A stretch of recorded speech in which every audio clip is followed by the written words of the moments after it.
இன்னைக்கு என்ன பார்க்க போறோம்னா தற்போதைக்கு பார்த்தீங்கன்னா சினிமா இண்டஸ்ட்ரியை வந்து அதிர வைக்கிறதுன்னு நீங்கள் பார்த்தீங்கன்னா கங்குவாவோ அமரன் திரைப்படமோ இல்லைங்க. அதாவது நயன்தாரா மற்றும் தனுஷுடைய 2 பேருடைய சண்டை தாங்க. தனுஷ் மீது வந்து நடிகை நயன்தாரா வந்து ஒரு காட்டத்தை வந்து தெரிவிச்சிருக்காங்க.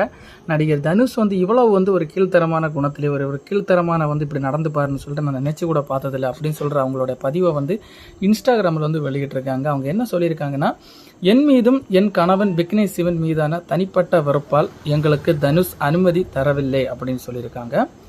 டாக்குமெண்ட்ரியில் வந்து வெறும் 3 நொடி காட்சிகளை வந்து பயன்படுத்தியதாக வந்து தனுஷுக்கு வந்து 10 கோடி கேட்டு நோட்டீஸ் வந்து அனுப்பியிருக்கதாக சொல்லியிருக்காங்க. அதாவது 400 ரவுடி தான் படத்தில் வந்து நாங்கள் 2 பேருமே வந்து சேர்ந்து நடிச்சிருந்தோம். அதாவது நானும் என்னோட கணவனும் சேர்ந்து நடிச்சிருந்தோம். அதில் வந்து தனுஷ் வந்து அந்த படத்துக்கு வந்து ப்ரொடியூஸ் பண்ணியிருந்தாங்க. அந்த இதில் வந்து ஒரு காட்சியை எடுத்து எங்களுடைய கல்யாண திருமணத்துக்கு வந்து அதை வந்து பதிவிட்டனால வந்து 10 கோடி 3 செகண்ட் வீடியோவுக்கு வந்து 10 கோடி கேட்பீர்களா அப்படின்னு சொல்லிட்டு அவங்க வந்து பதிவை தெரிவிச்சிருக்காங்க. 10 கோடி பணம் கேட்பது நடிகர் தனுஷின் கீழ்த்தரமான குணத்தை வந்து வெளிச்சத்துக்கு போட்டு காட்டுது அப்படின்னு சொல்லிட்டு பதிவு பண்ணியிருக்காங்க. நடிகர் தனுஷ் தனது அப்பாவி ரசிகர்களுக்கு முன்பு தன்னை அடையாளப்படுத்திக் கொள்வதில் பாதி கூட உண்மை இல்லைன்னு சொல்லியிருக்காங்க. நடிகர் தனுஷ் மேடையில் பேசுவதும் ஒன்று கூட பின்பற்றுவதும் இல்லை அப்படின்னு சொல்லிட்டு நயன்தாரா வந்து அவங்களோட காட்டத்தை வந்து தெரிவிச்சிருக்காங்க. அதே போல நயன்தாரா வந்து என்ன சொல்லியிருக்காங்கன்னா, அடுத்தவர்களின் துன்பத்தை கண்டு ரசிக்கும் திருப்தி அடையும் ஒரு ஜெர்மனி பழமொழியை வந்து தனுஷுக்கு வந்து அர்ப்பணிக்கிறேன்னு சொல்லியிருக்காங்க. என்னை பற்றி மோசமான கற்பனை கதைகளை நடிகர் தனுஷ் இனி வெளியிட வாய்ப்புள்ளது. ஆனால் தனுஷின் செயல்பாடுடைய கடவுள் மேலே இருந்து பார்த்து கொண்டுதான் இருக்கிறாரு அப்படின்னு சொல்லிட்டு நயன்தாரா வந்து குறிப்பிட்டிருக்காங்க.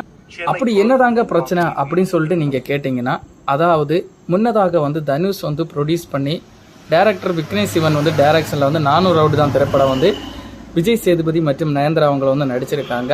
இவங்களுடைய மேரேஜ் வந்து ரீசெண்டாக ஒரு 2 வருஷத்துக்கு முன்னாடி வந்து நடந்து முடிஞ்சுன்னு உங்க எல்லாருக்குமே தெரியும். அந்த மேரேஜ் இதில் வந்து அவங்க அந்த 400 ரவுடி தான் அந்த இதில் வந்து அவங்களுடைய அவங்களோட இருக்கிற பிக்சர் வந்து 3 செகண்ட் அந்த வீடியோ வந்து அதில் வந்து டாக்குமெண்ட்ரியில் வந்து பதிவிட்டதுக்காக வந்து நடிகர் தனுஷ் அவர்கள் வந்து எனக்கு 10 கோடி ரூபா வந்து நஷ்டம் வந்து தரணும் அப்படின்னு சொல்லிட்டு அவர் ஒரு நோட்டீஸை வந்து நயன்தாராவுக்கு வந்து அனுப்பியிருக்காங்க.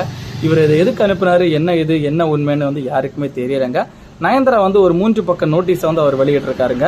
அந்த 3 பக்க நோட்டீஸை வந்து அவர் வெளியிடும் போது தனுஷை வந்து காட்டமாக வந்து குறிப்பிட்டிருக்காரு. அது மட்டும் இல்லாம இது வந்து யார் சைடுல உண்மை யார் சைடுல பொய்ன்னு தெரியலங்க. ஆனா நயன்தாரா குறிப்பிட்டது வந்து பார்க்கும்போது நயன்தாரா சைடுல தாங்க உண்மை இருக்கிற மாதிரி நிறைய பேர் வந்து அவங்களோட போஸ்ட்டுக்கு வந்து லைக் பண்ணியிருக்காங்க.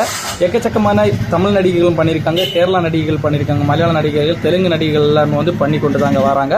ஆனால் ஒரு சைடில் நீங்க பாத்தீங்கன்னா ஐஸ்வர்யா ராஜேஷ் வடச்சென்னை திரைப்படத்துல இருந்து ஐஸ்வர்யா ராஜேஷ் வந்து அந்த போஸ்ட்டை வந்து லைக் பண்ணிட்டு அடுத்தபடியாக வந்து அவங்களுமே வந்து அன்லைக்குமே பண்ணியிருக்காங்கன்னு சொல்லிட்டு நிறைய பேர் வந்து கூறியிருக்காங்க. இது என்ன காரியம், என்ன விஷயத்துக்காக இவங்க பண்ணியிருக்காங்க இல்லைன்னு சொல்லிட்டு நம்ம வெயிட் பண்ணி பார்த்தா தாங்க தெரியும்.